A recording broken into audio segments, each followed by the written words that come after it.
안녕하세요. 여러분들이 애타게 기다리시는 시간, 오늘을 읽는 책입니다. 오늘은 일본 여성문학계 큰 별 중에 하나죠. 하야 휴미코의 장편소설 방랑기 골랐습니다. 이 책은 제가 매년 2학년, 3학년들과 함께 읽는데요. 학생들이 아주 좋아합니다. 그만큼 인상적이라는 얘기겠죠.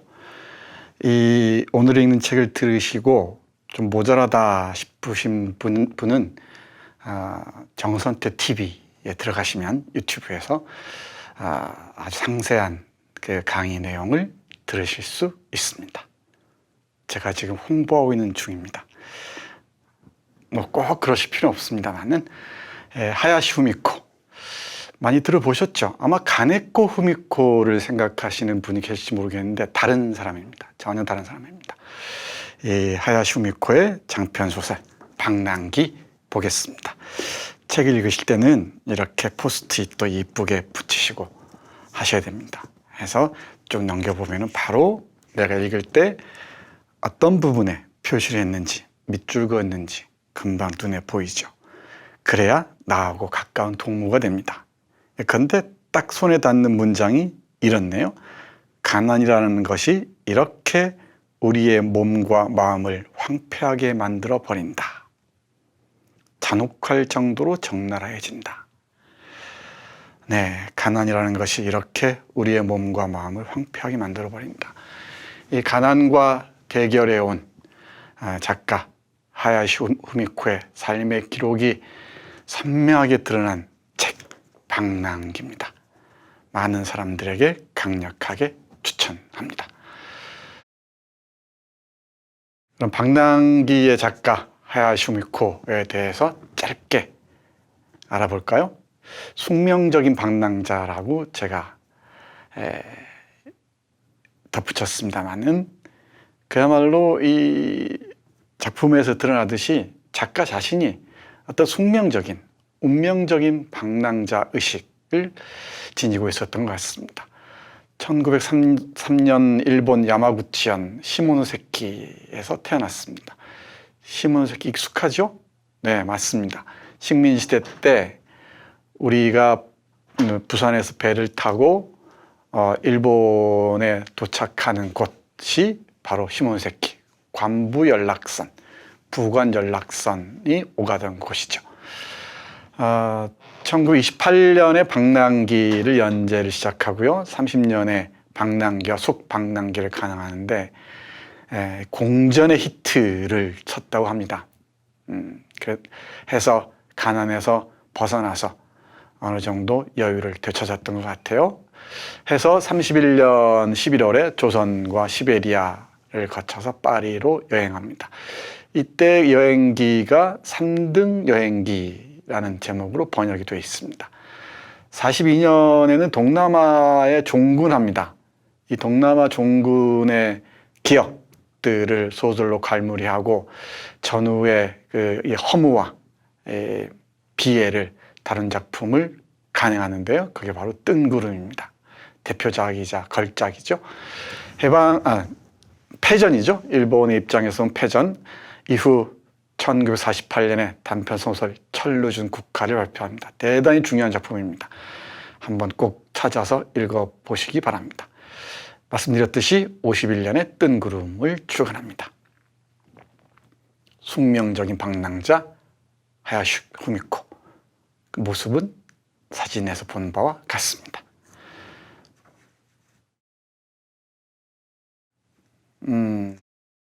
혹시 나루세 미키오라는 감독 아십니까? 일본 영화를 대표하는 감독 중에 한 사람이죠. 우리가 잘 아는 구로사와 아키라, 그리고 오즈 야스히로 맞죠? 그리고 나루세 미키오 걸출한 감독들이죠. 이 나루세 미키오 감독의 오키쿠모, 이 부은 뜬구름입니다 라는 영화입니다. 아주 유명한 영화로 손꼽힙니다. 이 전후의 허무와 방황을 그린 걸작으로 손꼽힙니다. 이 영화의 원작이 바로 하야시 후미코의 뜬 구름입니다. 이번 기회에 방랑기와 함께 뜬 구름도 함께 읽으시고요. 그리고 영화도 한번 보시죠. 그러면 일본 여성 작가에게 일본 제국이란 어떤 국가였는지, 그 전쟁이란 어떤 의미로 남아있는지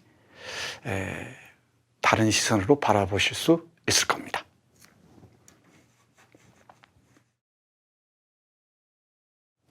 방랑기는 그럼 어떤 책일까요? 가난한 영혼의 고통스러운 기록이라고 말할 수 있겠는데요. 이 소설은 어릴 때부터 행상을 하는 부모를 따라 여러 곳을 전전하고 도쿄의 빈민가로 흘러들어 목욕탕, 잡일, 여공 등으로 생계를 꾸리면서도 문학적 열정을 잃지 않았던 작가의 자전적 에세이로 읽히기도 합니다. 일기 형식으로 쓰여져 있어요. 해서 소설과 에세이의 경계가 애매모호합니다. 전혀 새로운 글쓰기 방식이라고 할 수가 있죠. 그런가 하면 곳곳에 시들이 실려 있습니다. 자기가 쓴 시들이 실려 있습니다. 그렇게 보면은 시집의 일부라고도 얘기할 수 있을 것 같아요. 시집이 이 안에 들어가 있다고 얘기할 수도 있죠.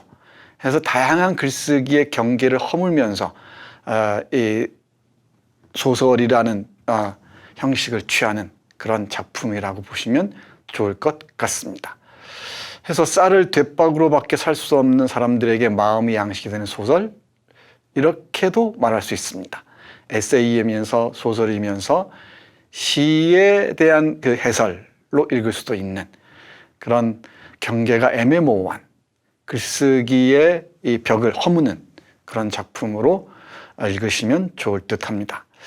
그래서 이 가난한 그 영혼의 소유자인 후미코가 바라보는 자신의 내면과 그리고 세상, 풍경을 야실하게 그리고 있고, 또 그 후미코의 문체를 따라가다 보면은 우리의 삶의 풍경들이 저절로 떠오르기도 합니다. 그러면 이 방랑기에서 몇 문장을 함께 보겠습니다.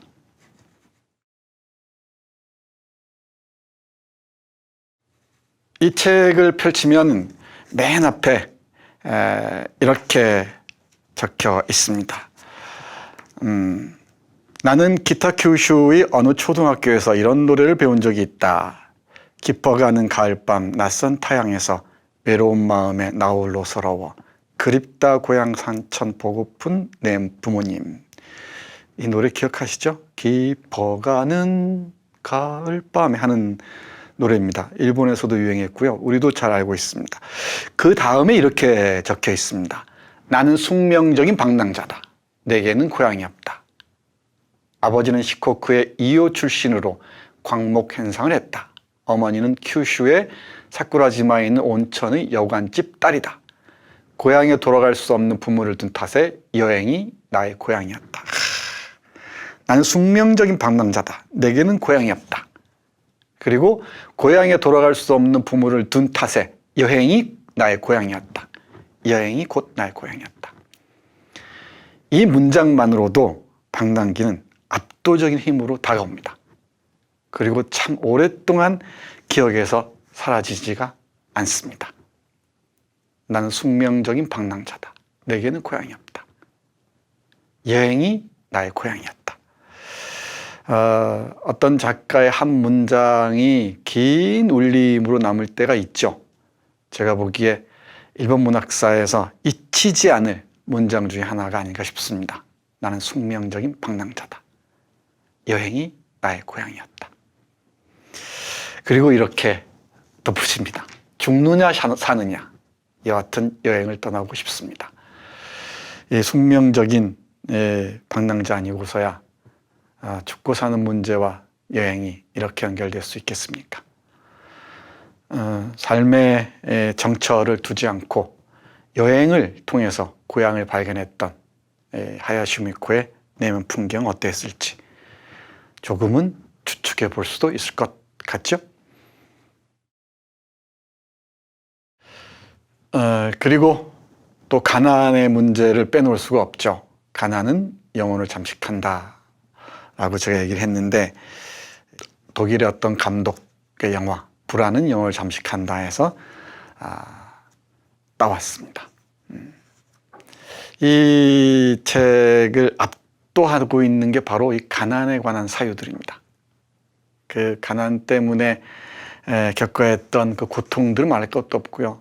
그 유혹들까지. 아마 이렇게 절절하게 가난을 얘기할 수 있을까 싶습니다. 특히 여성으로서 겪어야 하는 이 가난이란 문제는 더욱 각별해 보입니다. 몇 문장 볼까요? 동화와 시를 서너 편 팔아본들 쌀밥을 한 달 동안 먹을 수 있는 것도 아니다. 배가 고픔과 동시에 머리가 몽롱해져 내 사상에도 곰팡이가 슬어버린다.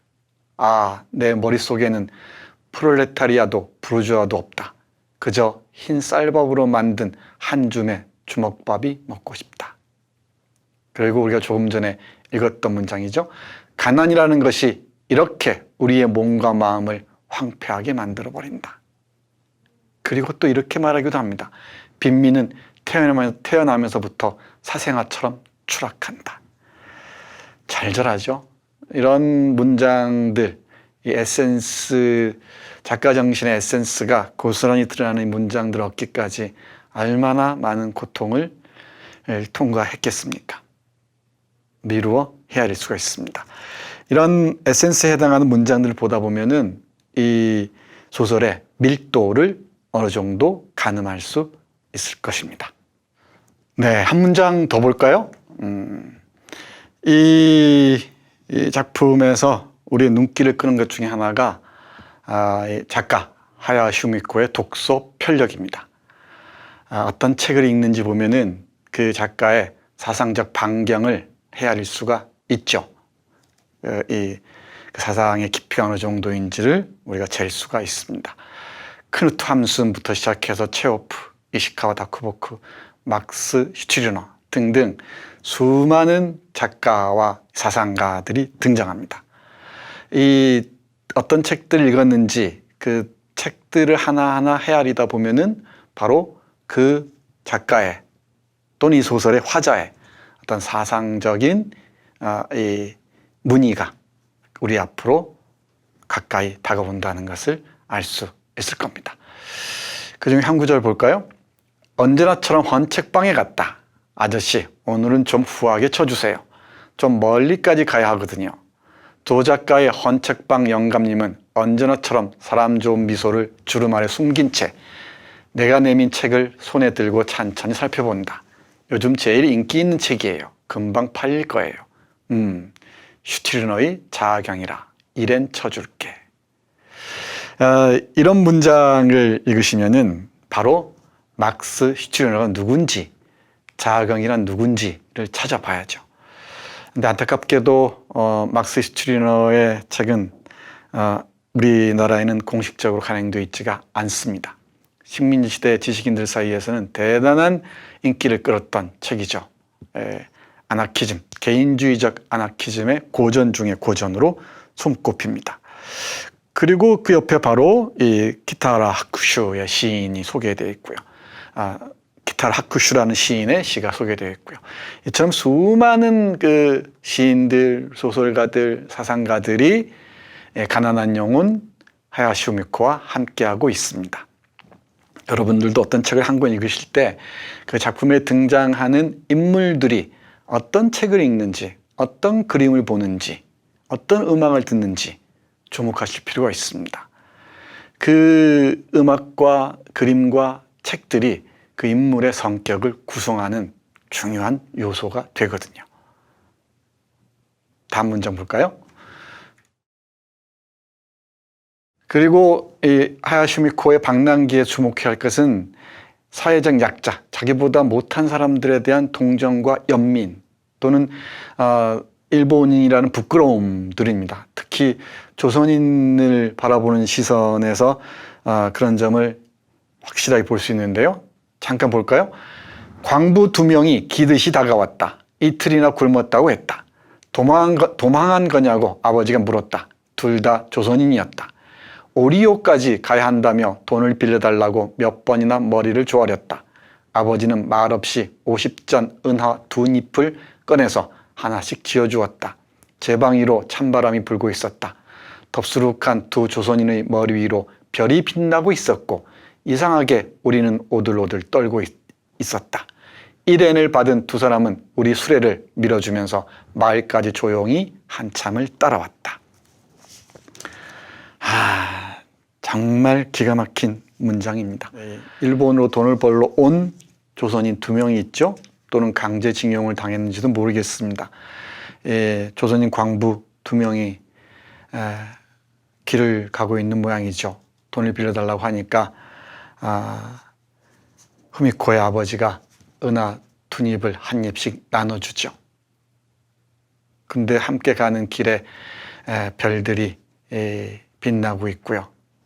그 함께 가는 사람들은 다 오들오들 떨고 있었다고 합니다.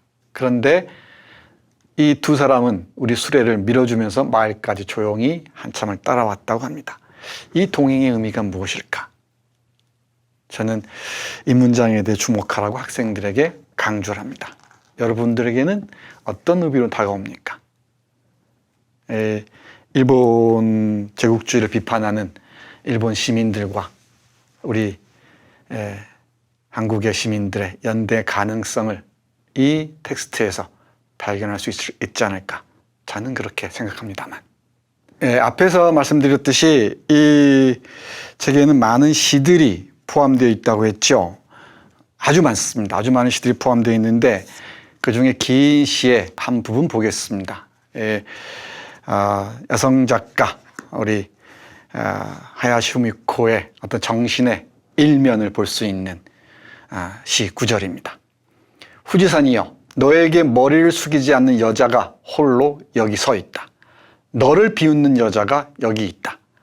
후지산이여, 후지여, 활활 너의 불꽃 같은 정열이 으르렁으르렁하며 고집센 이 여자의 목숨을 꺾을 때까지 나는 즐겁게 휘파람을 불며 기다리리. 어떻습니까? 우리 하야시 후미코라는 작가의 결기가 느껴지지 않습니까? 네, 이 결기를 더욱더 면밀하게 확인하시려면은 이 책 방랑기 꼭 만나시기 바랍니다. 많이 알려진 그림이죠. 고흐의 감자를 먹는 사람들입니다. 이 그림을 보면서 자꾸만 하야시 후미코와 그 가족들의 가난한 삶의 풍경이 떠오르기도 합니다. 네, 오늘 읽는 책 시간에는 하야시 후미코의 방랑기 함께 했습니다. 고맙습니다.